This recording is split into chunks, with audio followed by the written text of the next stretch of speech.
오늘은 위로를 길게 늘어놓기보다 우리 삶에서 아주 자주 일어나지만 대수롭지 않게 넘기다가 결국 관계를 무너뜨리는 한 가지를 바로 짚고 들어가겠습니다.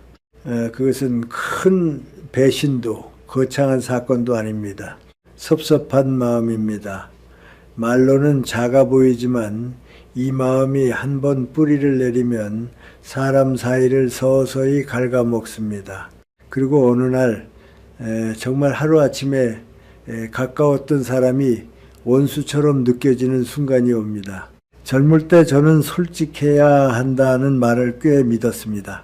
가식 없이 말하는 것이 인간관계의 미덕이라고 생각했죠. 학생들에게도 참지 말고 대화하라는 말을 했습니다. 그런데 나이가 들수록 사람을 오래 만날수록 제가 배운 것이 하나 있습니다. 솔직함은 좋은데 솔직함만으로 관계가 좋아지지는 않는다는 것입니다. 솔직함에는 기술이 필요합니다. 그 기술이 없으면 솔직함은 때로 칼이 됩니다. 자신을 지키려고 꺼낸 말이 오히려 관계의 심장에 상처를 내고 그 상처는 쉽게 아물지 않습니다. 여러분도 경험하셨을 겁니다. 마음을 크게 먹고 나 사실 그때 섭섭했어 라고 말했는데 돌아오는 답은 위로가 아니라 방어입니다. 그게 뭐가 섭섭해? 너만 예민한 거 아니야? 나도 서운한 건 많은데. 그렇게 말이 오가면 처음엔 풀어보려고 꺼낸 진심이 어느새 죄가 됩니다. 말한 사람만 민망해지고 내가 왜 말을 꺼냈지 하며 스스로를 탓합니다.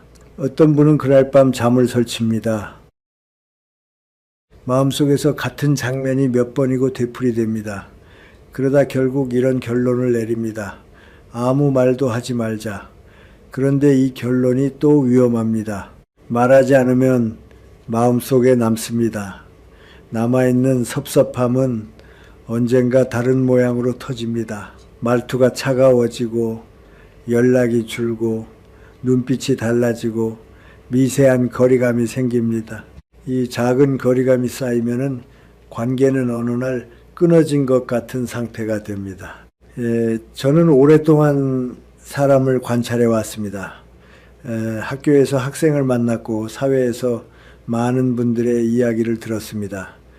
제가 보기에 섭섭함은 늘 비슷한 구조를 갖습니다. 겉으로는 상대가 무심했던 것 같지만 속에는 내가 품고 있던 기대가 있습니다. 그리고 그 기대는 대부분 말로 계약하지 않은 기대입니다. 말로 약속하지 않았는데 내 마음은 약속이 있었던 것처럼 굳게 믿고 살아갑니다. 그래서 상대가 그 기대에 맞춰주지 않으면 그 순간 상대의 행동이 문제가 아니라 내 마음 속에서 배신이라는 단어가 생깁니다. 섭섭함이 단지 서운함으로 끝나지 않고 분노로 변하는 이유가 여기에 있습니다. 저도 그런 적이 있었습니다. 누군가를 도운 뒤에 그 사람이 예전처럼 다가오지 않았을 때 마음이 서늘해진 적이 있습니다. 그때 내가 얼마나 애썼는데 이런 생각이 올라오지요. 그런데 한참 뒤에 저는 제 마음을 들여다보며 스스로에게 물었습니다. 내가 도운 것이 정말 순수한 마음이었나? 아니면 마음속에 작은 청구서가 있었나? 그때 깨달았습니다. 내가 상대에게 내민 청구서는 종이에 쓰인 것이 아니라 마음에 써 있었습니다. 상대는 그 청구서를 본 적도 사인한 적도 없습니다. 그런데 나는 왜 아직 입금이 없지 하며 초조해하고 있었던 겁니다. 이 초조함이 섭섭함을 키웁니다. 그리고 그 섭섭함이 자라면 상대가 무엇을 해도 모자라 보입니다. 작은 배려도 당연한 것이 되고 큰 노력도 늦었다가 됩니다. 마음이 이미 삐딱해져 있기 때문입니다. 저는 나이가 들수록 관계의 품격이라는 말을 자주 떠올립니다. 품격은 상대를 누르거나 이기는 데서 생기지 않습니다.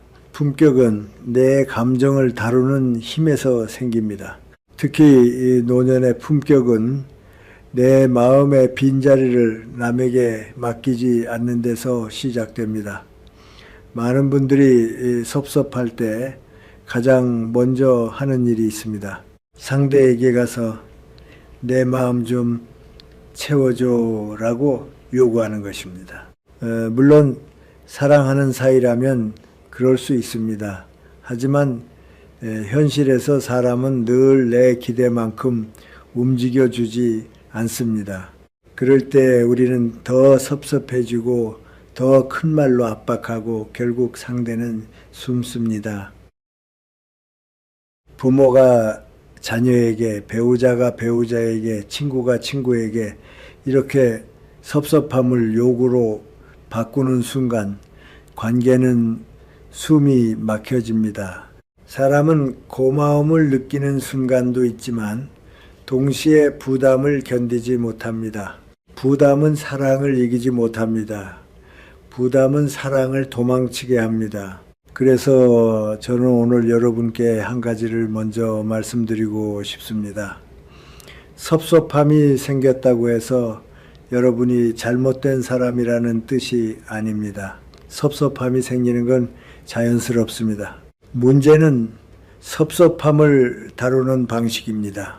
우리는 참지 말고 소통하라는 말은 많이 들었지만 관계가 깨지지 않게 섭섭함을 다루는 법은 제대로 배우지 못했습니다. 그러니 우리는 두 길 사이에서 흔들립니다. 하나는 무조건 참아서 속병을 얻는 길이고 다른 하나는 감정이 올라오는 대로 터뜨려서 싸우는 길입니다. 이 두 길은 모두 결국 나를 지치게 합니다.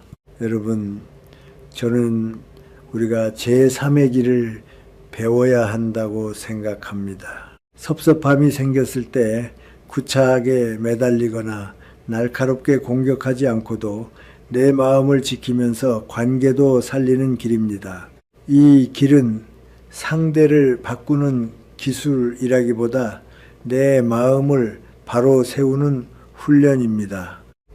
저 사람이 왜 저럴까를 먼저 따지기보다 내 마음이 왜 이렇게 흔들릴까를 먼저 보는 태도입니다.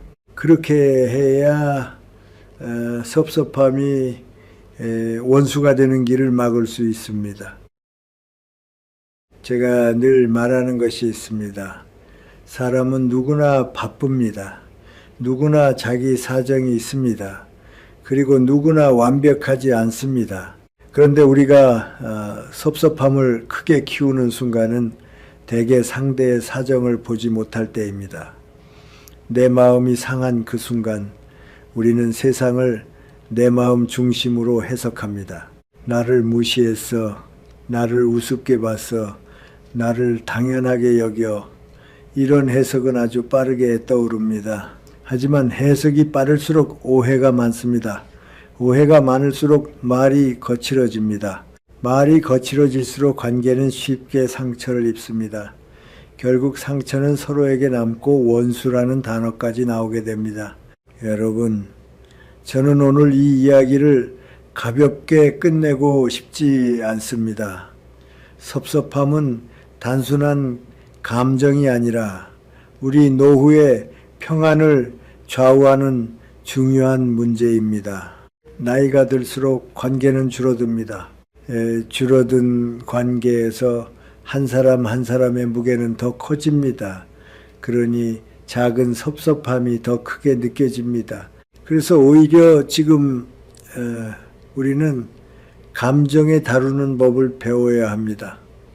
내가 내 마음을 다루지 못하면 남이 내 마음을 흔들 때마다 삶이 출렁입니다.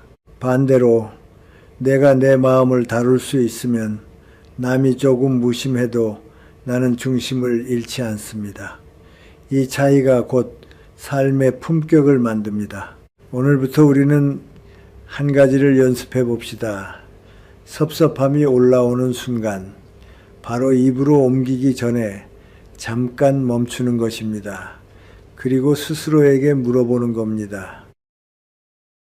내가 지금 상처받은 건 사실이지만 이 상처를 원수로 만들 필요가 있을까? 이 질문 하나가 여러분의 관계를 살릴 수도 있고 여러분의 마음을 지킬 수도 있습니다. 저는 그 질문에서부터 길이 열린다고 믿습니다. 섭섭함이라는 감정이 왜 이렇게 우리를 괴롭히는지 그 뿌리를 조금 더 깊이 들여다 보겠습니다. 저는 많은 분들의 이야기를 들으며 확신하게 된 것이 하나 있습니다. 섭섭함은 대개 상대의 행동에서 시작되는 것처럼 보이지만 실제로는 내 마음속의 기대에서 자라는 경우가 많다는 것입니다. 그리고 그 기대는 대부분 말로 약속된 기대가 아니라 혼자 마음속에서 만들어낸 기대입니다. 그래서 더 위험합니다. 상대는 그 기대의 존재를 모르고 나는 그 기대가 당연한 권리인 줄 압니다. 그러니 기대가 어긋나는 순간 우리는 상처를 배신으로 이렇게 번역해 버립니다. 여러분, 나무를 한번 떠올려 보십시오. 나무가 건강하게 자라려면 어떻게 해야 합니까? 무성하게 자란 가지 중에는 겉으로 보기엔 푸르지만 결국 나무를 병들게 하는 가지가 있습니다. 햇빛을 가리고 바람이 통하지 않게 하고 열매를 맺지 못하게 합니다. 그래서 농부는 아까워도 가지를 칩니다. 가지치기를 하지 않으면 나무가 쓰러지거나 병이 듭니다. 인간관계도 똑같습니다. 우리 마음속에 무성하게 자라는 가지가 있습니다. 그 가지의 이름이 무엇이냐 하면은 바로 기대입니다. 기대는 사랑처럼 보이지만 잘못 자라면 가시가 됩니다. 그리고 그 가시는 가장 가까운 사람을 향합니다. 자식, 배우자, 오랜 친구, 형제자매, 가까울수록 기대가 커지기 때문입니다. 저는 오랫동안 교육 현장에서 사람을 만나며 이런 말을 자주 들었습니다. 선생님, 제가 뭘 바란 것도 아닌데요. 그런데 가만히 들어보면 바란 것이 분명히 있습니다. 다만 그 바람을 입으로 말하지 않았을 뿐입니다. 예를 들어 이런 경우입니다. 부모가 정성을 들여 김치를 담가 자식에게 보냈습니다. 택배로 보내면 상할까봐 직접 차에 실어 보내기까지 했습니다. 마음속에는 한 가지 그림이 있었겠지요. 우리 딸이 고맙다고 하겠지. 사위도 미안해하며 한 번쯤 전화하겠지. 그 따뜻한 말 한마디에 내가 피로가 풀리겠지. 그런데 돌아온 말이 냉장고가 좁은데 너무 많이 보냈다 였다면 그 말이 사실 틀린 말은 아닐 수 있습니다. 하지만 그 순간 부모 마음이 무너집니다. 왜입니까? 음식 때문이 아닙니다. 기대가 무너졌기 때문입니다. 기대가 무너질 때 우리는 내가 했던 수고가 통째로 부정당한 것처럼 느낍니다. 그래서 섭섭함이 생깁니다. 또 어떤 분은 친구가 어렵다 해서 비상금을 털어 도와주었습니다. 그때 마음속에는 이런 기대가 생기기 쉽습니다. 이 친구는 나의 마음을 알 것이다. 나를 더 소중히 여길 것이다. 적어도 힘든 일이 있으면 먼저 연락할 것이다. 그런데 친구 사정이 좋아진 뒤 연락이 뜸해지고 다른 사람들과 어울려 즐겁게 지낸다는 이야기가 들리면 마음이 서늘해집니다. 나는 네가 어려울 때 곁에 있었는데 넌 왜 지금 내 곁에 없니? 이렇게 묻고 싶어집니다. 그런데 여기서 중요한 것은 친구가 나쁜 사람이어서가 아니라는 점입니다. 친구는 그저 자기 삶을 살고 있었을 수도 있습니다. 문제는 내가 마음속에서 거래를 하고 있었던 것입니다. 내가 준 것을 선물로 끝내지 못하고 마음속에서 계약으로 바꾸어 놓았던 것입니다. 저는 이것을 마음의 장부라고 부릅니다. 우리 마음속에는 장부가 하나 있습니다. 거기에 무엇이 적혀 있습니까? 내가 너에게 해준 것입니다. 돈을 빌려줬다, 시간을 써줬다, 정성을 들였다, 희생했다. 그리고 그 장부의 끝에는 이렇게 적혀 있습니다. 그러니 너는 나에게 이렇게 해줘야 한다. 그런데 여러분, 상대방은 그 장부에 도장을 찍은 적이 없습니다. 내 마음속 장부는 계약서가 아닙니다. 그럼에도 우리는 그 장부가 실제 계약서인 것처럼 살아갑니다. 그래서 입금이 안 되면은 부도가 나는 것처럼 마음이 쓰리고 화가 납니다. 기대가 큰 사람일수록 이 부도는 더 크게 느껴집니다. 여러분, 여기서 우리가 해야 할 첫 번째 훈련이 있습니다. 기대의 가지치기입니다. 가지치기는 관계를 포기하라는 말이 아닙니다. 오히려 관계를 살리기 위해서 필요합니다. 기대가 많아지면은 상대에게 부담이 되고 내게는 상처가 됩니다. 결국 둘 다 지칩니다. 그러니 기대를 줄이는 것이야말로 서로를 살리는 길입니다. 기대를 줄이면 마음이 차가워지지 않느냐고 묻는 분도 있습니다. 저는 오히려 반대라고 생각합니다. 기대를 줄여야 따뜻함이 오래 갑니다. 기대가 없으면 작은 것에도 감사할 수 있고 감사는 관계를 오래 살립니다. 저는 개인적으로 이런 문장을 마음속에서 자주 되뇌었습니다. 저 사람은 내 마음을 채워줄 의무가 없다. 이 문장은 차갑게 들릴지 모르지만 사실은 아주 따뜻한 문장입니다. 왜냐하면 이 문장은 나를 자유롭게 하기 때문입니다. 상대를 의무에서 풀어주고 나를 실망해서 풀어줍니다. 그때부터 관계는 부담이 아니라 여유가 됩니다. 내가 준 것을 대가로 바꾸지 않으면 섭섭함의 많은 부분은 스스로 사라집니다. 그리고 또 하나의 문장이 있습니다. 내가 해주고 싶어서 한 것이다. 그걸로 이미 충분하다. 여러분, 우리가 누군가에게 베풀 때 그 순간 우리의 마음은 이미 기뻤습니다. 그것이 보상입니다. 그런데 시간이 지나며 우리는 그 기쁨을 잊고 받을 것만 기억합니다. 그래서 섭섭해집니다. 다시 그때의 마음으로 돌아가십시오. 내가 해주고 싶어서 했다는 사실을 기억하십시오. 그러면은 마음의 짐이 가벼워집니다. 제가 나이가 들며 배운 것 중 하나는 사람은 상황이 바뀌면 마음도 바뀐다는 것입니다. 이것을 나쁘게만 해석할 필요는 없습니다. 세상이 그렇습니다. 누구나 자기 삶의 무게를 안고 삽니다. 그러니 변하지 않는 마음을 요구하면 그 요구가 결국 나를 괴롭힙니다. 저는 다산 정약용 선생의 삶을 떠올릴 때가 있습니다. 긴 유배의 생활 속에서 믿었던 사람들에게서 등을 돌림을 받았을 때 그분이 세상을 원망하며 살았다면 어떻게 되었겠습니까? 하지만 그분은 아들에게 이렇게 가르쳤다고 전해집니다. 하늘을 원망하지 말고 남을 탓하지 마라. 이 말은 체념이 아닙니다. 마음을 지키는 기술입니다. 남을 탓하는 순간 내 마음은 더 거칠어지고 원망은 내 안에서 독이 됩니다. 그러니 원망 대신 내 마음을 지키는 방향으로 돌아서라는 뜻입니다. 여러분, 기대의 가지치기는 하루아침에 끝나지 않습니다. 습관이기 때문입니다.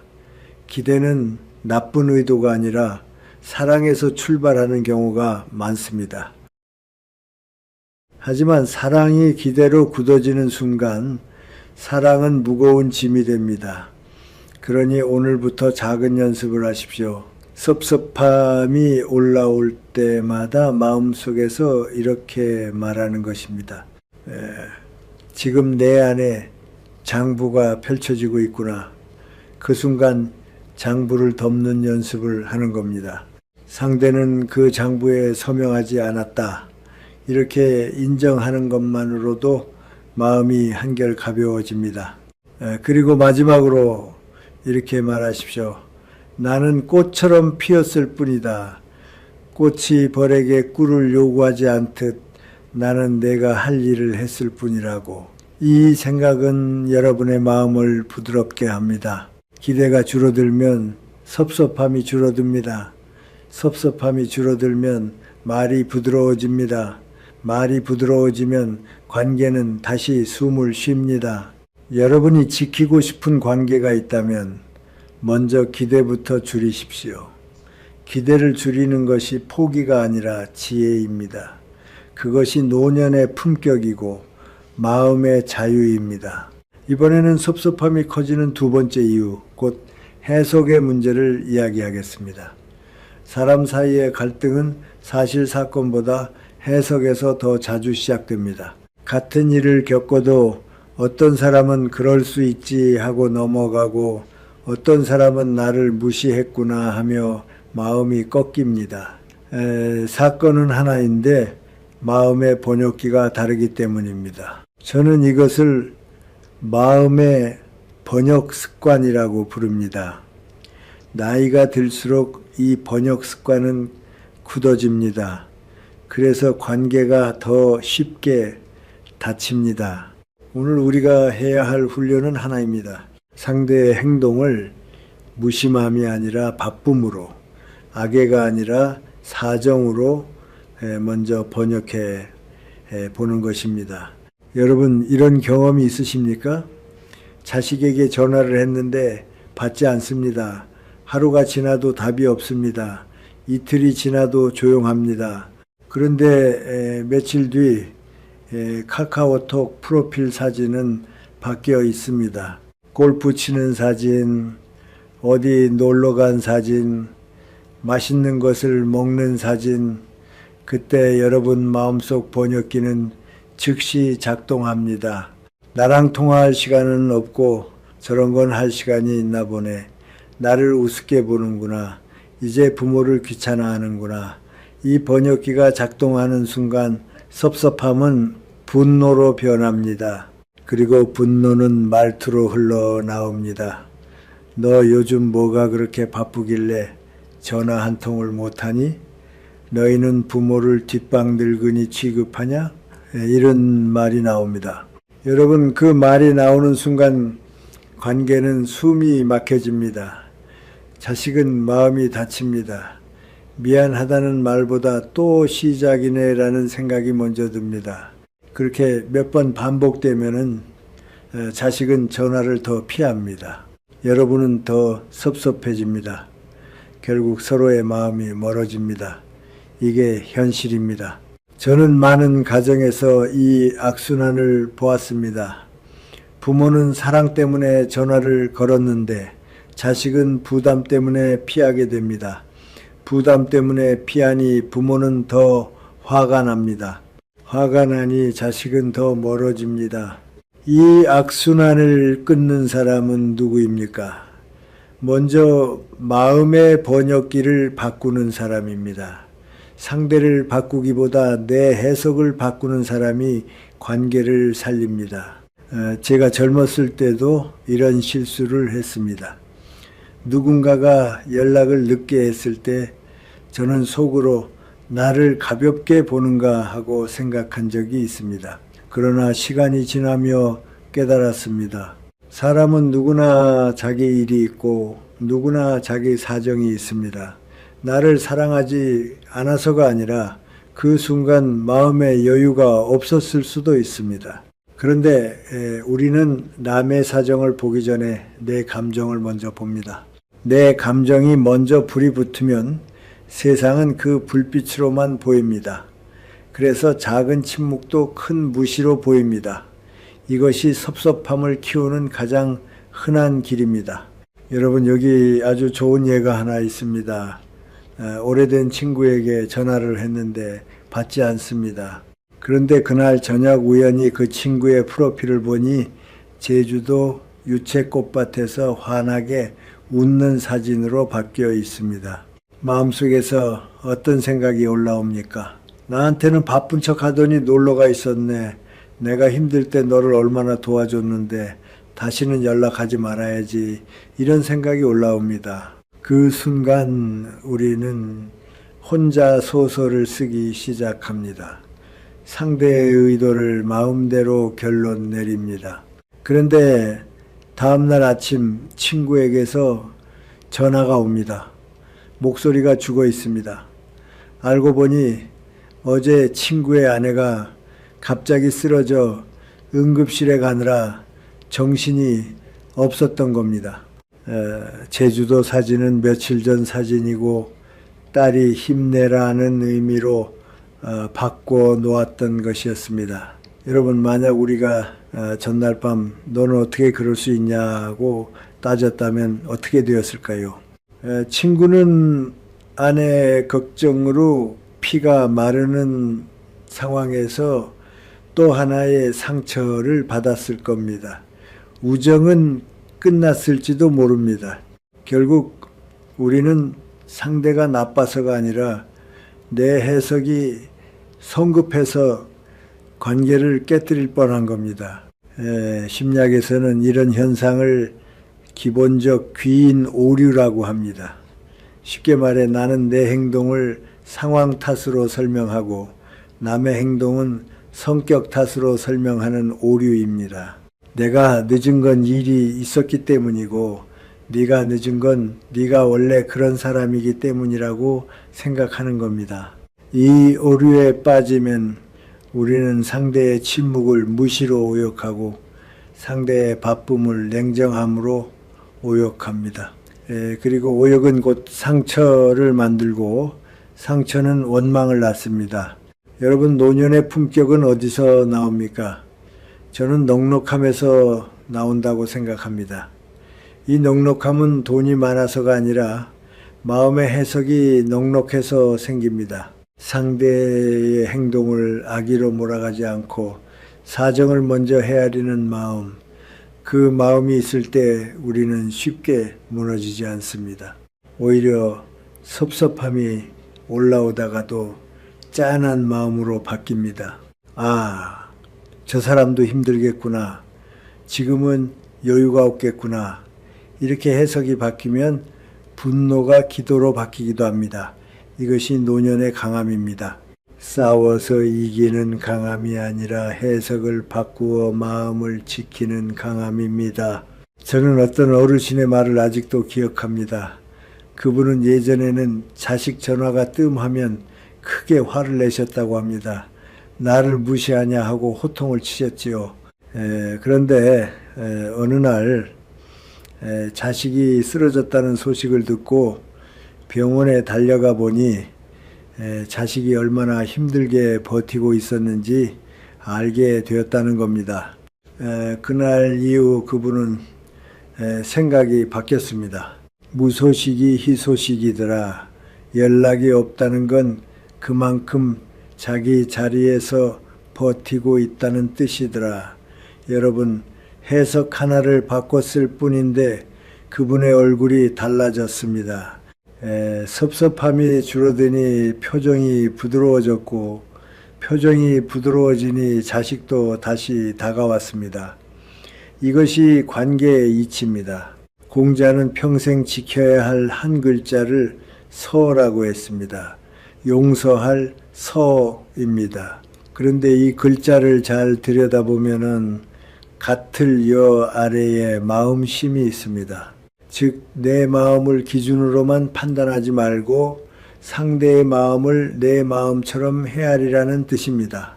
저는 이 말이 노년기에 특히 중요하다고 생각합니다. 젊을 때는 에너지가 많아 해석이 거칠어도 관계를 다시 붙잡을 힘이 있습니다. 그러나 나이가 들수록 관계를 회복하는 힘이 줄어듭니다. 그러니 처음부터 해석을 부드럽게 해야 합니다. 그것이 지혜입니다. 여러분, 오늘부터 이렇게 연습해 보십시오. 섭섭한 상황이 생기면 마음속 번역기를 한번 멈추고 이렇게 말해 보는 겁니다. 나를 무시하는 게 아니라 지금 그 사람은 제 코가 석자일 수 있다. 무소식이 희소식이다. 각자 자리에서 치열하게 살고 있구나.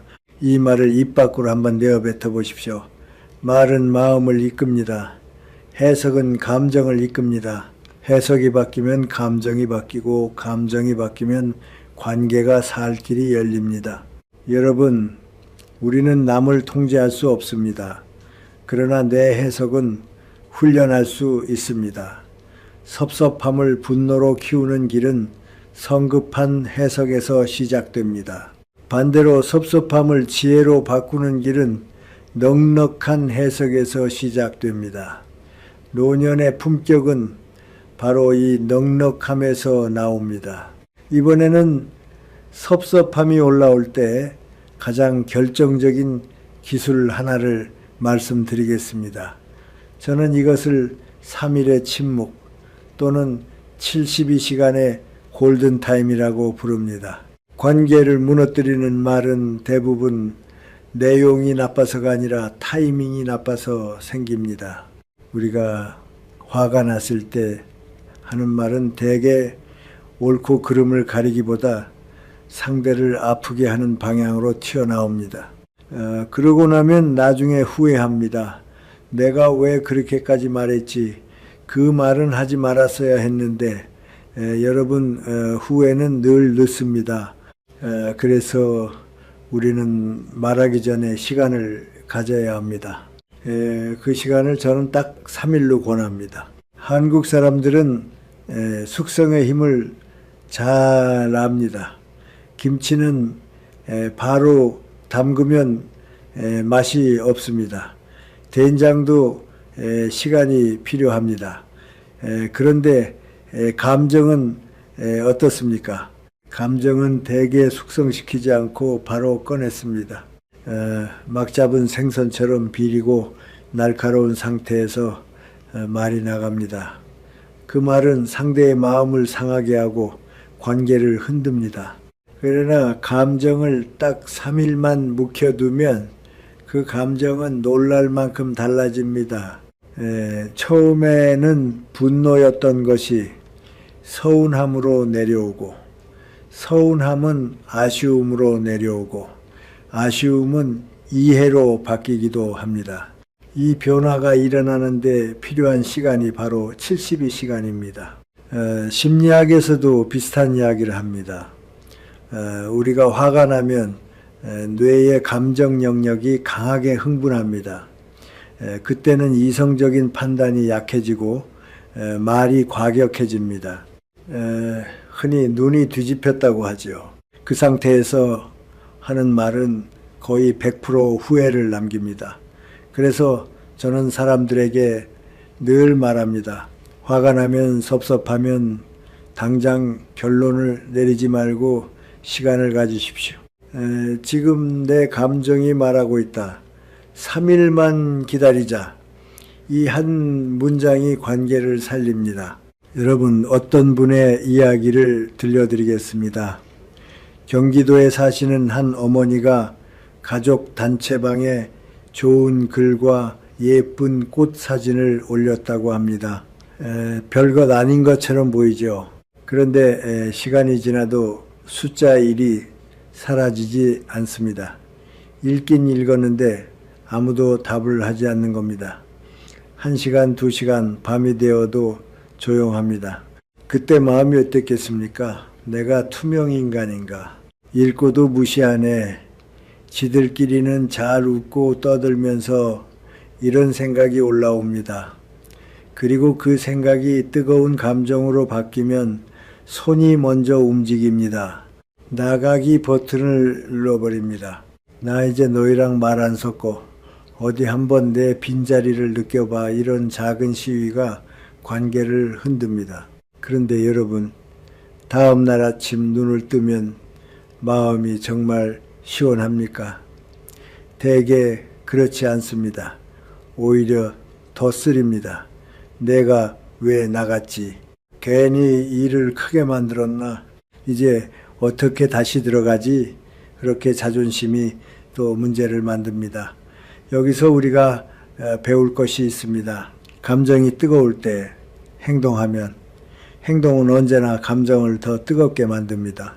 뜨거운 감정은 결코 문제를 해결하지 못합니다.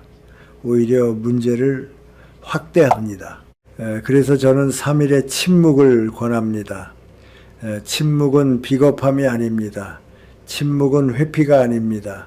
침묵은 자신을 지키는 품격입니다. 동양고전에 3-4-1원이라는 말이 있습니다. 3번 생각하고 1번 말하라. 여기서 3번은 단순한 횟수가 아니라 충분한 시간을 의미합니다. 말은 1번 나가면 돌아오지 않습니다. 관계도 마찬가지입니다. 1번 깨진 신뢰는 다시 붙이기가 어렵습니다. 그러니 말하기 전에 시간을 가지는 것이 가장 현명합니다. 여러분, 그럼 3일 동안 우리는 무엇을 해야 합니까? 저는 아주 실용적인 방법 하나를 추천합니다.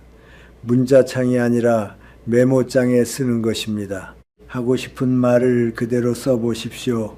왜 그랬어? 너무 서운하다. 내가 너를 얼마나 생각했는데. 그 문장을 다 써보십시오. 그리고 저장해 두십시오. 보내지 말고 보관하십시오. 쓰는 것만으로도 감정은 상당히 빠집니다. 사람은 말하지 못하면 더 답답해지지만 글로라도 내보내면 마음이 한결 가벼워집니다.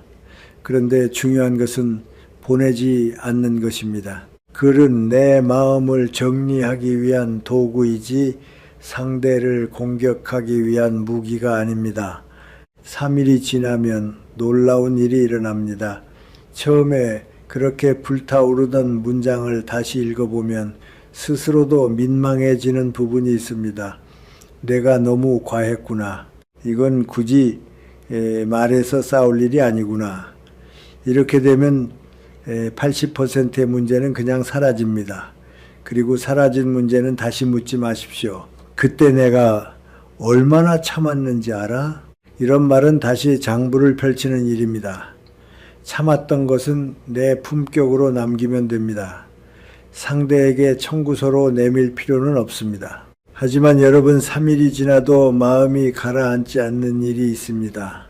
상대가 반복적으로 나를 무시하거나 선을 넘어오는 말과 행동을 계속하는 경우입니다. 이럴 때는 3일 뒤에 말하십시오. 그러나 그때 말은 달라져야 합니다. 3일이 지나면은 우리는 감정이 아니라 이성으로 말할 수 있습니다. 이성으로 말하면은 목소리가 낮아집니다. 말이 짧아집니다. 주어가 바뀝니다. 너는 왜 그래? 가 아니라 나는 그때 이런 마음이 들었다로 바뀝니다. 이것이 어른의 말입니다. 상대를 때리는 말이 아니라 관계를 살리는 말입니다. 다락과 때 이것이 저는 노년에 가장 위험한 것이 즉시 반응이라고 생각합니다. 나이가 들수록 마음이 예민해지고 외로움이 섞이고 자존심이 앞서기 쉽습니다. 그래서 작은 일에도 즉시 반응하고 싶어집니다. 그런데 즉시 반응은 즉시 후회를 낳습니다. 후회는 마음을 더 병들게 합니다. 그러니 우리는 즉시 반응 대신 지연 반응을 연습해야 합니다. 그 지연이 바로 72시간입니다. 그 시간은 상대를 벌주는 시간이 아닙니다. 나를 살리는 시간입니다. 여러분, 섭섭함이 올라올 때 이렇게 말해 보십시오. 지금은 내 감정이 날 것이다. 3일만 숙성시키자. 마치 김치를 담그고 기다리듯이 내 마음도 기다려 주십시오. 기다려주면 마음은 생각보다 빨리 부드러워집니다.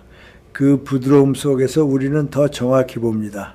상대의 의도, 내 기대, 상황의 맥락, 그리고 그때 비로소 우리는 올바른 말을 선택할 수 있습니다. 관계는 말로 만들지만 관계는 말 때문에 무너집니다.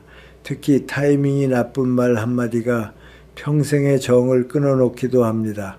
그러니 여러분, 3일을 선물하십시오. 그 3일은 침묵이 아니라 지혜입니다. 그 3일은 패배가 아니라 품격입니다. 그리고 그 3일이 여러분의 노후를 지켜주는 골든타임이 될 것입니다. 이번에는 섭섭함을 다루는 4번째와 5번째의 핵심을 함께 말씀드리겠습니다. 저는 이것을 한 문장으로 정리합니다. 내 마음의 연료는 내가 채운다. 그리고 감정의 빚쟁이가 되지 않는다. 이 2가지를 익히면 섭섭함이 올라와도 관계를 깨뜨리지 않고 스스로를 지킬 수 있습니다. 먼저 여러분, 자동차를 떠올려 보십시오. 기름이 떨어지면 어떻게 됩니까? 차가 덜컹거리고 결국 멈춥니다. 사람 마음도 같습니다. 마음에도 사랑의 연료통이 있습니다. 그 연료가 떨어지면 우리는 작은 일에도 상처를 받습니다. 말투 하나에도 민감해지고 눈빛 하나에도 흔들립니다. 평소 같으면은 웃고 넘길 일을 나를 무시했나 하고 받아들이게 됩니다. 즉 섭섭함이 잦아진다는 것은 관계가 나빠진 신호일 수도 있지만 동시에 내 마음의 연료가 부족해졌다는 신호일 수도 있습니다. 그런데 문제가 있습니다. 많은 사람들이 연료가 떨어지면 어디로 갑니까? 상대에게 갑니다. 배우자에게, 자식에게, 친구에게 가서 말합니다. 나 오늘 힘들어. 나 오늘 외로워. 나 좀 알아줘. 이것 자체가 잘못은 아닙니다. 사랑하는 사람에게 기대고 싶을 때가 있지요. 하지만 현실은 우리가 바라는 만큼 상대가 즉시 반응해 주지 않습니다. 상대도 바쁘고 상대도 지치고 상대도 둔감할 수 있습니다. 그때 우리는 더 섭섭해집니다. 내가 이렇게 힘든데도 몰라줘. 내가 이렇게 해줬는데도 무심해. 이렇게 마음이 움직입니다. 그러면 섭섭함은 단순한 감정이 아니라 상대를 평가하고 단죄하는 칼이 됩니다. 저는 나이가 들수록 더 분명히 알게 되었습니다. 내 마음의 연료통을 남에게 맡기면 결국 나는 남의 반응에 의해 흔들리는 사람이 됩니다. 즉, 내 기분의 주도권을 남에게 넘기는 겁니다. 그리고 주도권을 넘기는 순간 삶은 불안해집니다. 노년의 평안은 바깥에서 오는 것이 아니라 내 안에서 지켜지는 것입니다. 여러분, 제가 들었던 한 어르신의 이야기를 소개하겠습니다. 60대 중반의 한 분이 큰 병원에서 검진을 받고 돌아오는 길이었습니다. 예약을 해도 1시간씩 기다리고 여러 검사를 받느라 몸이 지쳤습니다. 결과가 안 좋을까봐 마음도 조마조마했습니다. 집에 들어가며 속으로 기대했지요. 아내가 고생했다고 따뜻한 국이라도 끓여놨겠지. 그런데 아내는 드라마를 보느라 고개도 들지 않고 말합니다. 왔어? 밥솥에 밥 있으니까 김치 꺼내 먹어. 나 지금 중요한 장면이야. 그 순간 그분 마음에 무엇이 올라왔겠습니까? 내가 이제 늙고 병들었으니 뒷방 늙은이 취급이구나. 눈물이 핑 돌았다고 합니다. 예전 같으면 소리를 질렀을 겁니다. 대우가 이게 뭐냐 하고 말이지요. 그런데 그날 그분이 한 행동이 참 지혜로웠습니다. 그는 아무 말도 하지 않고 밖으로 나갔습니다.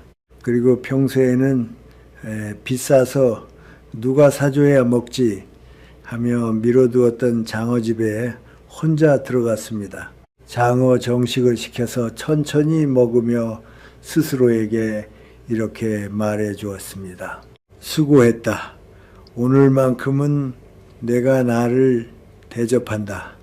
아내가 몰라줘도 나는 안다. 나는 이런 밥을 먹을 자격이 있다. 그리고 식사를 마치고 나니 신기하게도 섭섭함이 가라앉았다고 합니다. 집으로 돌아가니 아내가 밥은 먹었어? 하고 묻습니다. 그때 그는 허허 웃으며 말했습니다. 나 혼자 몸보신 좀 하고 왔어. 당신은 신경 쓰지 마.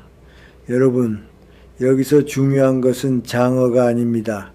중요한 것은 태도입니다. 남이 나를 귀하게 대접하지 않아도 나는 나를 귀하게 대접한다.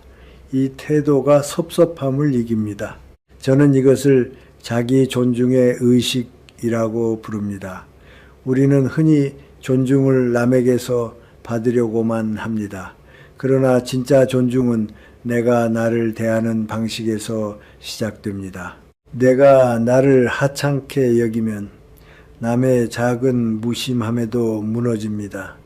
반대로 내가 나를 귀하게 여기면 남이 조금 몰라줘도 흔들리지 않습니다.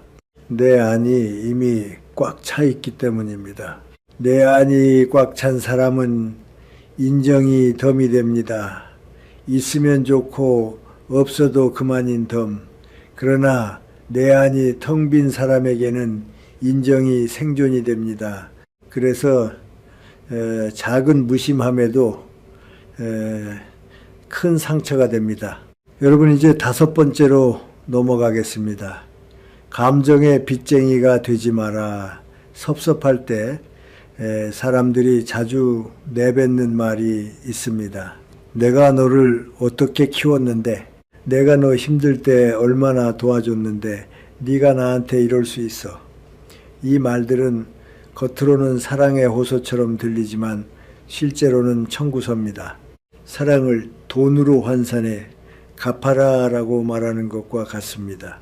그 순간 상대는 나를 고마운 사람으로 느끼지 못합니다. 무거운 채권자로 느낍니다. 그리고 사람은 채권자를 피합니다.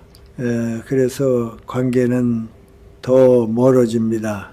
저는 많은 부모 자식 관계에서 이 장면을 보았습니다. 아버지가 평생 아껴 모은 돈을 아들의 집 마련에 보태 주었습니다. 마음속에는 은근한 기대가 생길 수 있습니다. 그럼 주말엔 와서 밥도 먹고 자주 얼굴을 비추고 전화도 자주 하겠지. 그런데 아들 내외는 맞벌이로 바쁩니다. 연락이 뜸합니다. 참다 술 한 잔이 들어가면은 아버지 입에서 말이 나옵니다. 야, 이놈아, 내가 내 노후 자금까지 깨서 너 집 해줬다. 그 집에서 편히 자는 게 누구 덕인데 전화 한 통이 없냐. 여러분, 아버지의 희생이 얼마나 귀한지 우리는 압니다. 그런데 그 귀한 희생도 입으로 독촉하는 순간 사랑은 거래가 됩니다. 그리고 거래가 되는 순간 상대는 마음으로 갚지 않습니다. 도망칩니다. 부담이 되기 때문입니다. 여러분, 여기에 인간의 심리가 있습니다. 사람은 은혜를 입으면 고마움을 느낍니다. 그러나 은혜가 갚아야 할 빚으로 바뀌는 순간 고마움보다 부담이 커집니다. 부담은 감사보다 강합니다. 부담은 사람을 도망치게 합니다. 그러니 우리가 사랑하는 사람을 붙잡고 싶다면 사랑을 청구서로 만들지 말아야 합니다. 저는 노자의 말을 떠올립니다. 베풀었으되 그 공을 기대지 마라. 이것은 신비한 철학이 아닙니다. 인간관계의 기술입니다. 해는 만물을 비추지만 내가 너를 따뜻하게 했으니 대가를 내라 하지 않습니다. 비는 땅을 적시지만 내가 곡식을 키워줬으니 절해라 하지 않습니다. 그래서 해와 비는 누구에게나 존경을 받습니다. 여러분, 노년의 존경도 비슷합니다. 내가 한 일을 자꾸 내세우지 않을 때 사람들은 오히려 나를 더 귀하게 봅니다. 내가 사랑을 거래로 만들지 않을 때 상대는 부담 없이 내 곁으로 돌아옵니다. 그렇다면 어떻게 해야 합니까? 마음속 장부를 불태우는 연습을 해야 합니다. 내가 좋아서 한 일이다. 그 아이가 웃어주던 순간으로 이미 보상은 받았다. 각자 자리에서 잘 살면 그뿐이다. 이렇게 마음을 정리해야 합니다. 그리고 섭섭함이 올라올 때는 상대에게 가서 연료를 달라고 하지 말고 내가 내게 연료를 주어야 합니다. 내가 나를 대접하고 내가 나를 살피고 내가 나를 귀하게 여겨야 합니다. 그럴 때 섭섭함은 내 인생을 흔드는 독이 아니라 내 마음의 상태를 알려주는 신호가 됩니다. 여러분, 이 두 가지를 기억하십시오. 내 마음의 연료는 내가 채운다. 나는 감정의 빚쟁이가 되지 않는다. 이 두 가지가 몸에 배면 상대가 조금 무심해도 나는 무너지지 않습니다. 내 안이 채워져 있고 내 말이 거래가 아니기 때문입니다. 이것이 노년의 강함이고 품격입니다. 오늘은 섭섭함이 3일이 지나도 가라앉지 않을 때, 다시 말해 그냥 넘기기에는 선을 넘는 일이 반복될 때 어떻게 말해야 하는지 말씀드리겠습니다. 어떤 분들은 이렇게 생각합니다. 참는 게 어른이다. 그러나 저는 그렇게만 보지 않습니다. 참는 것이 언제나 미덕은 아닙니다. 참다가 마음이 병들면 그것은 품격이 아니라 자기 방치입니다. 그렇다고 감정을 있는 그대로 쏟아내면 그것은 대화가 아니라 배설이 됩니다. 그러니 우리는 표현하되 관계를 살리는 방식으로 말하는 법을 배워야 합니다. 이것이 노년의 지혜이고 어른의 언어입니다. 여러분, 화가 남은 사람은 대개 너를 주어로 말하기 시작합니다. 너는 왜 그렇게 말이 심하냐? 너는 왜 이렇게 이기적이냐? 너는 원래 그런 사람이야. 이런 말은 순간적으로 속이 시원할 수 있습니다. 그러나 그 말이 상대에게 닿는 순간 상대의 마음은 다칩니다. 왜냐하면 사람은 누구나 자신이 공격받는다고 느끼면 먼저 방어하기 때문입니다. 방어가 시작되면 대화는 끝납니다. 그때부터는 서로 옳고 그름을 가리는 싸움이 됩니다. 싸움에서는 관계가 살아남기 어렵습니다. 결국 우리가 원하는 존중은 얻지 못하고 거리만 얻습니다. 그래서 저는 여러분께 먼저 안전장치를 걸라고 말씀드립니다. 총에도 안전장치가 있죠. 안전장치를 풀기 전에는 총알이 나가지 않습니다. 대화도 그렇습니다. 본론을 말하기 전에 안전장치를 걸어야 합니다. 그 안전장치는 한 문장입니다. 나는 당신과 계속 잘 지내고 싶어서 이 말을 한다. 또는 우리 관계를 지키고 싶어서 조심스럽게 말한다. 여러분, 이 문장은 아주 단순하지만 힘이 큽니다. 상대의 마음속 경계가 조금 내려갑니다. 나를 공격하려는 게 아니라 관계를 지키려는 말이구나. 이렇게 느끼게 됩니다. 그 순간 대화의 문이 열립니다.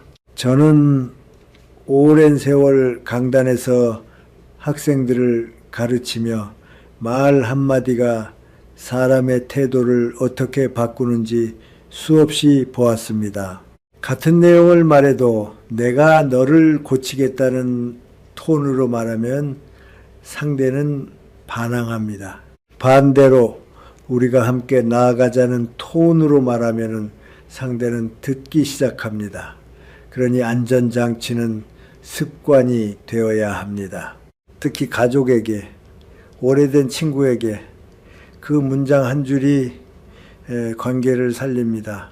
이제 두 번째입니다. 안전장치를 걸었다면 그 다음은 과정을 설명해야 합니다. 우리는 보통 화가 나면 결과만 던집니다. 나 화났어. 너 때문에 기분 나빠. 너 말이 상처야. 그런데 결과만 던지면 상대는 묻습니다. 그래서 내가 뭘 어쨌는데, 그리고 다시 방어가 시작됩니다. 왜냐하면 상대는 내가 무슨 말을 하고 싶은지 정확히 모르기 때문입니다. 결국 서로 추측하고 오해하고 싸웁니다. 그러니 여러분은 결과를 던지기 전에 사실을 말하고 그 사실이 내 마음에 어떤 과정을 거쳐 어떤 감정을 만들었는지 설명해야 합니다. 이것이 어른의 언어입니다. 예를 들어 이런 상황입니다. 친구 모임에서 누군가가 농담처럼 말합니다. 야, 너 요즘 깜빡깜빡 하는 거 보니 노망 들었냐? 그 말이 마음에 걸립니다. 그럴 때 우리가 흔히 하는 반응은 말 좀 가려서 해 하고 소리를 지르는 것입니다. 그러면 그 친구는 이렇게 말할 가능성이 큽니다. 농담 좀 한 건데 왜 그렇게 예민해? 사람 무안하게 만들지 마. 그러면 분위기는 얼어붙고 관계는 금이 갑니다. 그런데 여러분, 같은 상황에서 어른의 방식은 다릅니다. 먼저 안전장치를 겁니다. 자네, 우리가 늙어서도 서로 의지하며 잘 지내야 하지 않겠나.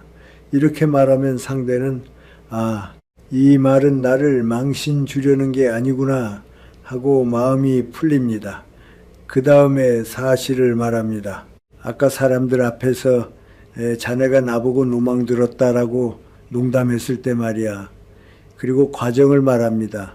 나는 농담인 줄 알면서도 순간적으로 민망했고 요즘 건강 때문에 예민해져서 겁도 나더라. 여기까지는 상대를 탓하지 않았습니다. 그저 내 마음의 과정을 설명했을 뿐입니다. 마지막으로 요청을 합니다. 다음부터는 그런 농담은 둘이 있을 때 해주면 좋겠네. 이렇게 말하면 상대는 방어하기 어렵습니다. 미안하다는 말이 나올 가능성이 큽니다. 왜냐하면 공격을 받은 게 아니라 관계를 위한 부탁을 받은 것이기 때문입니다. 여러분, 이것이 바로 나 전달법입니다. 손가락이 상대를 가리키지 않고 내 가슴을 향하는 말입니다. 너는 왜 그래? 가 아니라 나는 그때 이렇게 느꼈다로 말하는 겁니다. 이 차이가 대화를 싸움으로 만들지 관계를 회복으로 이끌지 결정합니다. 저는 이 나 전달법이 단순한 심리 기술이 아니라 인간에 대한 존중이라고 생각합니다. 상대를 죄인으로 세우지 않고 내 마음을 정직하게 설명하는 태도이기 때문입니다. 이렇게 말할 수 있는 사람이 진짜 어른입니다. 또 한 가지 중요한 점이 있습니다.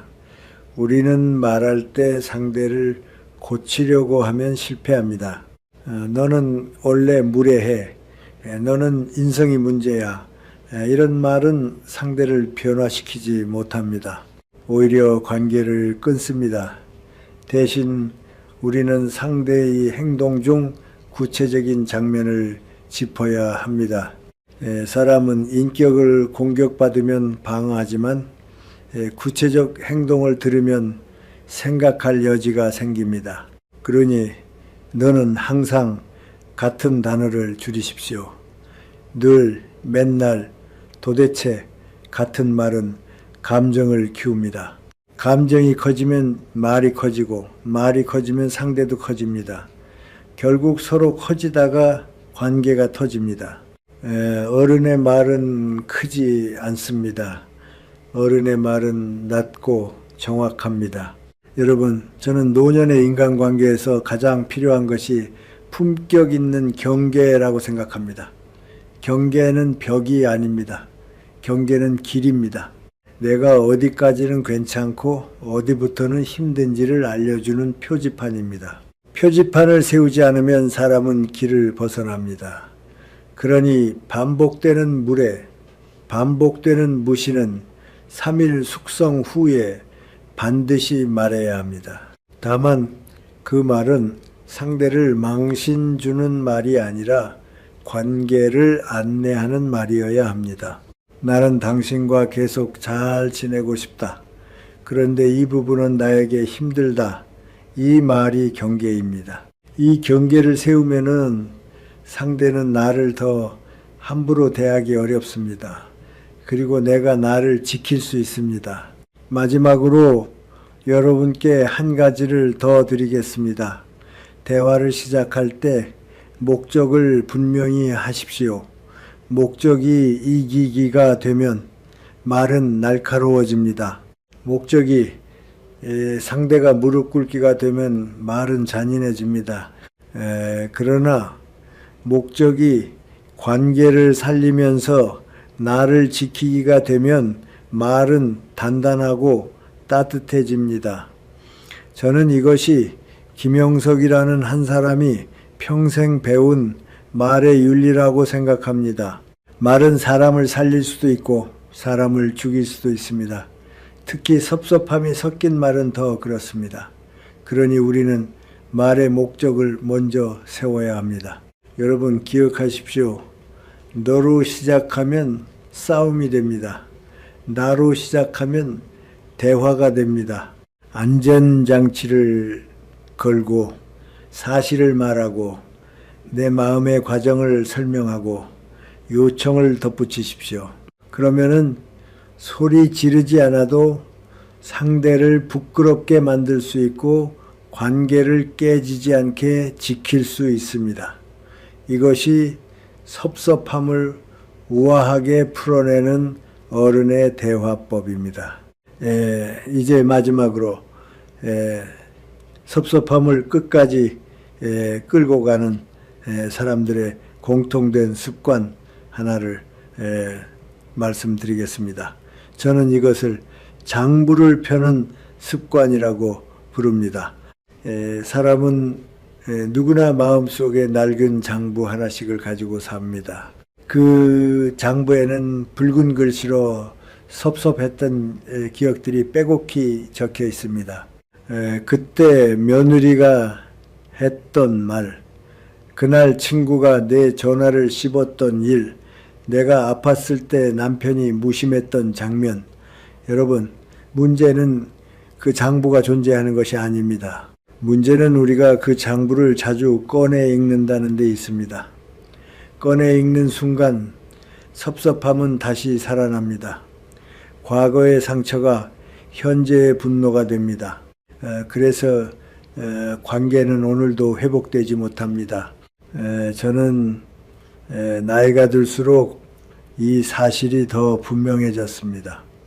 우리 삶에서 관계를 망치는 것은 사건 그 자체보다 기억을 다루는 방식입니다. 어떤 사람은 불편한 기억을 가슴에 묻고도 오늘을 살립니다.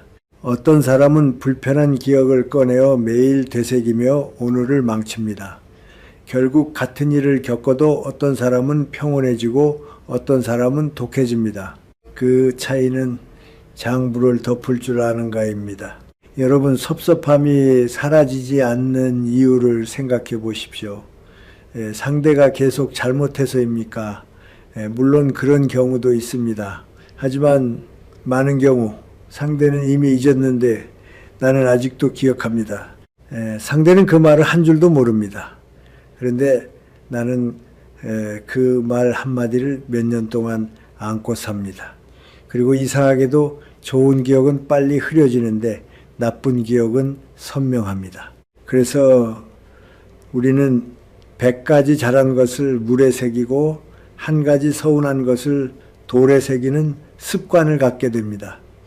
그렇게 하면 결국 누가 손해입니까? 상대가 아니라 나입니다. 나의 마음이 무너지고 나의 노후가 쓰러집니다. 여러분, 여기서 우리가 해야 할 마지막 결단이 있습니다. 장부를 덮는 결단입니다. 저는 이 결단을 용서라고 부르기보다 자기 구원이라고 말하고 싶습니다. 용서는 상대를 예쁘게 봐주는 일이 아닙니다. 용서는 내 인생이 너무 짧고 귀하기 때문에 미움이라는 독을 내 몸에 오래 담아두지 않겠다는 선택입니다. 독을 품으면 누구보다 먼저 내가 병듭니다. 그래서 저는 말합니다. 원망은 상대를 벌주는 것 같지만 사실은 나를 벌주는 일이다. 그렇다면 장부를 어떻게 덮습니까? 방법은 생각보다 단순합니다. 첫째, 장부를 태워야 한다는 마음을 가져야 합니다.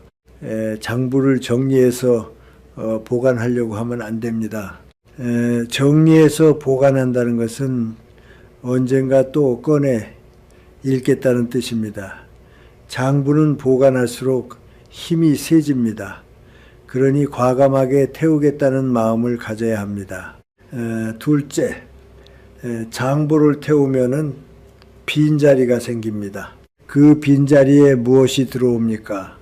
놀랍게도 고마웠던 기억이 들어오기 시작합니다. 우리가 장부를 펴고 있을 때는 붉은 글씨만 보입니다. 장부를 덮어야 검은 글씨가 보입니다. 검은 글씨는 무엇입니까? 따뜻했던 순간들, 받았던 은혜들, 함께 웃던 날들입니다. 예를 들어 남편이 병원에 데려다 주고도 무심하게 코를 골며 잤던 장면이 장부의 붉은 글씨로 남아있을 수 있습니다. 장부를 펴면 그 장면만 떠오릅니다. 나는 아픈데 저 사람은 저렇게 잔다. 그래서 미움이 커집니다. 그런데 장부를 덮으면 다른 장면이 떠오릅니다. 젊은 날 야근하고 돌아와 말없이 내 손에 쥐어주던 월급 봉투, 아이들 학원비를 걱정하며 밤늦게까지 일하던 모습, 말은 거칠어도 결국 가족을 지키려 했던 마음, 이런 기억들이 떠오르기 시작합니다. 며느리가 섭섭했던 말 한마디가 장부를 덮지 못하게 막고 있을 때는 며느리가 해준 수많은 수고가 보이지 않습니다. 장부를 덮어야 손주를 낳아 안겨주던 순간의 감격이 다시 보입니다. 친구의 말실수가 장부를 덮지 못하게 붙잡고 있을 때는 내가 힘들 때 소주 한 잔 사주며 등 두드려 주던 그 따뜻한 손길이 보이지 않습니다. 장부를 덮으면 그 손길이 보입니다. 여러분, 미움이 거쳐야 고마움이 보입니다. 이것이 마음의 이치입니다. 저는 다산 정약용 선생의 삶에서 이 결단을 떠올립니다. 긴 유배가 끝나고 고향으로 돌아왔을 때 그를 배신했던 사람들, 등을 돌렸던 사람들은 얼마나 불안했겠습니까? 이제 복수당하는 것 아닌가. 그러나 다산은 복수하지 않았다고 전해집니다. 찾아오는 옛 제자들에게 따뜻한 차 한 잔을 내어 주었을 뿐 왜 그랬느냐 묻지 않았습니다. 왜입니까? 다산은 유배지에서 이미 마음의 장부를 태웠기 때문입니다. 장부를 태우지 못한 사람은 고향에 돌아와서도 과거를 붙잡고 삽니다. 장부를 태운 사람은 고향에 돌아와서도 오늘을 살 수 있습니다. 그래서 다산은 뜰에 매화나무를 심고 꽃이 피는 것을 보며 웃었다고 합니다. 저는 이 장면을 생각할 때마다 마음이 조용해집니다. 지나간 겨울의 추위를 기억하지 말고 지금 피어난 매화를 보라. 이 말은 낭만이 아닙니다. 노년의 생존 기술입니다. 과거를 붙잡고 살면은 오늘이 사라집니다. 오늘이 사라지면 남은 인생이 너무 아깝습니다. 여러분, 장부를 덮는다고 해서 모든 일을 잊으라는 말이 아닙니다. 경계가 필요한 관계는 경계를 세워야 합니다. 반복되는 물에는 거리를 두어야 합니다. 그러나 많은 섭섭함은 관계를 끊을 만큼의 죄가 아니라 해석과 기대의 문제인 경우가 많습니다. 그럴 때 장부를 계속 펴고 살면 결국 관계도 잃고 마음도 잃습니다. 그러니 장부를 덮는 훈련을 하십시오. 계속 구체적으로 어떻게 합니까? 저는 이렇게 권합니다. 하루에 한 번 마음속 장부를 떠올릴 때마다 덮자라고 말해 보십시오. 그리고 그 자리에서 고마웠던 기억 하나를 억지로라도 꺼내 보십시오. 그래도 그 사람이 내게 해준 게 뭐였지? 그래도 내가 웃었던 순간은 언제였지? 처음에는 억지처럼 느껴집니다. 그러나 반복하면 마음의 길이 바뀝니다. 우리는 원래 익숙한 길로만 갑니다. 원망의 길이 익숙하면 원망으로 갑니다. 감사의 길을 만들면 감사로 갑니다. 길은 걷는 사람이 만드는 것입니다. 또 하나, 장부를 덮는 사람은 말투가 바뀝니다. 과거를 들먹이지 않습니다. 3년 전에 너, 예전에 네가, 이런 말은 장부를 펼치는 말입니다. 장부를 펼치면 상대도 장부를 펼칩니다. 그러면 두 사람의 장부가 부딪혀서 관계는 깨집니다. 장부를 덮는 사람은 현재만 말합니다. 지금은 내가 이런 마음이다. 앞으로는 이렇게 하고 싶다. 현재와 미래만 말하는 사람은 관계를 살립니다. 과거만 말하는 사람은 관계를 죽입니다. 여러분, 마지막으로 제가 여러분께 드리고 싶은 말이 있습니다. 노년의 평화는 좋은 사람만 만나서 오지 않습니다. 좋은 사람만 만나도 섭섭함은 생깁니다. 평화는 섭섭함이 생겼을 때 내가 어떻게 처리하느냐에서 옵니다. 장부를 펴면 섭섭함은 독이 됩니다. 장부를 덮으면 섭섭함은 지혜가 됩니다. 우리는 독을 선택할 수도 있고 지혜를 선택할 수도 있습니다. 저는 여러분이 지혜를 선택하시길 바랍니다. 미움을 품고 살기에는 우리의 인생이 너무 짧습니다. 그리고 너무 귀합니다. 마지막으로 저는 여러분께 섭섭함을 다루는 기술을 넘어서 그 기술이 우리 인생을 어디로 데려가는지까지 말씀드리고 싶습니다. 저는 오래 살면서 한 가지를 확실히 배웠습니다. 사람은 큰 불행 때문에 무너지는 것 같지만 사실은 작은 감정의 누적 때문에 더 자주 무너집니다. 섭섭함은 작습니다. 그래서 더 무섭습니다. 작은 것은 관리하지 않으면 쌓입니다. 그리고 쌓인 것은 어느 날 삶의 방향을 바꿉니다. 가까운 사람을 멀게 만들고 평범한 하루를 지옥으로 만들고 내 마음의 품위를 빼앗습니다. 그러니 우리는 섭섭함을 상대의 문제로만 두지 말고 내 삶의 관리로 다루어야 합니다. 여러분, 노년의 행복은 무엇으로 결정됩니까? 저는 돈이 전부라고 말하지 않습니다. 건강도 중요합니다. 그러나 무엇보다 큰 것은 마음의 평안입니다. 마음이 편해야 잠을 잡니다. 마음이 편해야 몸도 회복됩니다. 마음이 편해야 사람도 만나고 하루도 즐깁니다. 그런데 섭섭함이 마음에 남아있으면 잠자리에 누워도 생각이 멈추지 않습니다. 왜 그런 말을 했을까? 왜 나만 이렇게 손해일까? 내가 그때 왜 참았을까? 이런 생각이 밤을 잡아먹습니다. 결국 내 인생의 시간과 체력이 섭섭함에게 빼앗깁니다. 저는 이것이 가장 아깝다고 생각합니다. 내 인생은 누군가의 무심함 때문에 망가질 만큼 값싼 것이 아닙니다. 우리는 스스로를 더 귀하게 여길 필요가 있습니다. 제가 강단에서 수십 년을 보내며 학생들에게 가장 자주 했던 말 중 하나가 있습니다. 인간은 선택의 존재다. 우리는 사건을 선택할 수는 없지만 해석을 선택할 수 있습니다. 우리는 남의 마음을 조종할 수는 없지만 내 마음을 훈련할 수 있습니다. 이 말은 노년기에 더 절실해집니다.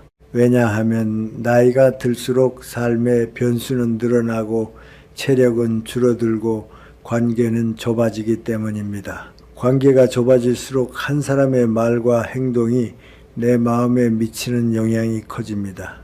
그러니 그 영향에 휘둘리지 않으려면 내 마음의 기술이 필요합니다.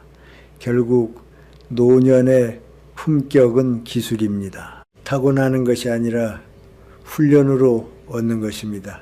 여러분, 어떤 분들은 섭섭함을 정의로 착각합니다. 내가 섭섭한 건 당연하다. 상대가 잘못했다. 물론 상대의 잘못이 있을 수 있습니다. 그러나 우리는 종종 내가 옳다는 마음에 너무 오래 머뭅니다. 오름에 머무르면 마음이 굳습니다. 마음이 굳으면 관계는 딱딱해집니다. 딱딱해진 관계는 작은 충격에도 금이 갑니다. 그래서 저는 이렇게 말씀드립니다. 오름이 행복을 보장하지 않는다. 관계에서 중요한 것은 누가 옳으냐보다 우리가 어떻게 살 것이냐입니다. 내가 옳아도 마음이 불행하면 무슨 소용이 있습니까? 내가 옳아도 외로우면 무슨 소용이 있습니까? 우리는 옳음을 지키되 삶을 잃지 않는 지혜가 필요합니다. 저는 섭섭함을 다루는 사람들에게 늘 두 가지 질문을 권합니다. 첫째, 이 섭섭함이 내 인생에 에너지를 쓸 만큼 가치 있는가? 둘째, 이 말을 지금 하면 관계가 살아나나 아니면 내가 이기고 관계가 죽나? 이 두 질문을 정직하게 하면 대부분의 섭섭함은 지금 말할 일이 아니다라는 결론으로 갑니다. 그리고 그 결론이 여러분을 살립니다. 우리는 말 한마디로 관계를 살리기도 하지만 말 한마디로 관계를 죽이기도 합니다. 특히 가까운 사람일수록 말의 상처는 깊습니다. 그러니 어른은 말의 힘을 알아야 합니다. 말이 강해지기 전에 마음을 낮춰야 합니다. 여러분, 저는 나이가 들수록 사람에게서 정을 보게 됩니다. 정은 논리가 아닙니다. 정은 거래가 아닙니다. 정은 함께 시간을 보낸 것에서 생깁니다. 그런데 섭섭함이 쌓이면 이 정이 사라집니다. 정이 사라지면 삶은 삭막해집니다. 그래서 섭섭함을 관리한다는 것은 결국 정을 지키는 일입니다. 그리고 정을 지킨다는 것은 내가 혼자 늙지 않겠다는 선언입니다. 노년의 외로움은 큰 병입니다. 그 외로움은 사람을 의심하게 만들고 세상을 차갑게 만들고 내 마음을 거칠게 만듭니다. 섭섭함을 잘 다루는 사람은 외로움을 줄입니다. 왜냐하면 관계를 끊지 않고 관계를 살릴 줄 알기 때문입니다. 그러나 여기서 한 가지를 더 분명히 해야 합니다. 섭섭함을 다룬다고 해서 누구에게나 맞춰주라는 뜻은 아닙니다. 사람은 경계가 필요합니다. 반복적으로 무례한 사람, 지속적으로 이용하는 사람, 내 존엄을 깎아내리는 사람에게까지 내 마음을 쓰라는 말이 아닙니다. 섭섭함을 다룬다는 것은 모든 사람과 잘 지내는 기술이 아니라 내 마음을 지키면서 필요한 관계를 유지하는 기술입니다. 때로는 거리가 답입니다. 다만 우리가 경계를 세울 때조차 섭섭함의 도구로 행동하지 말고 이성으로 선택하라는 것입니다. 감정으로 끊으면 후회가 남고 이성으로 끊으면 평안이 남습니다. 이것이 차이입니다. 여러분, 제가 마지막으로 강조하고 싶은 것은 자기 존중입니다. 결국 섭섭함은 내가 나를 어떻게 대하느냐와 연결됩니다. 내가 나를 귀하게 여기면 남의 작은 무심함에 내 삶이 흔들리지 않습니다. 내가 나를 하찮게 여기면 남의 말 한마디가 내 인생을 흔듭니다.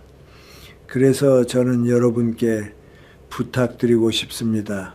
오늘부터 여러분 자신에게 아주 작은 의식을 하나 만들어 보십시오. 아침에 일어나 옷을 단정히 입고 차 한 잔을 정성껏 우려서 내게 대접하는 겁니다. 세상이 나를 어떻게 보든 나는 나를 귀하게 대한다. 이 마음이 섭섭함을 이깁니다. 섭섭함은 결국 내가 부족하다는 느낌에서 커집니다. 그러나 내가 나를 채우면 섭섭함은 줄어듭니다. 내 안이 가득하면 밖에서 주는 것은 덤이 됩니다. 여러분, 저는 여러분이 앞으로 남은 시간을 섭섭함을 되씹는 시간이 아니라 평안을 누리는 시간으로 살았으면 합니다. 누군가를 미워하는데 시간을 쓰지 마십시오. 미움은 상대를 벌주지 못합니다. 미움은 나를 먼저 벌줍니다. 우리가 가진 시간은 그렇게 낭비하기엔 너무 귀합니다. 그리고 여러분은 그 시간을 지킬 자격이 충분합니다. 마지막으로 섭섭함이 올라올 때마다 이 한 문장만 기억하십시오. 내 마음을 지키는 것이 내 인생을 지키는 것이다. 여러분이 이 문장을 붙잡는 순간 섭섭함은 더 이상 원수가 아닙니다. 섭섭함은 여러분이 더 성숙해지고 더 자유로워지도록 알려주는 신호가 됩니다. 그렇게 살면 노년은 두려운 시간이 아니라 품격 있는 평안의 시간이 됩니다. 여러분, 그 평안을 여러분 자신에게 선물하시기 바랍니다.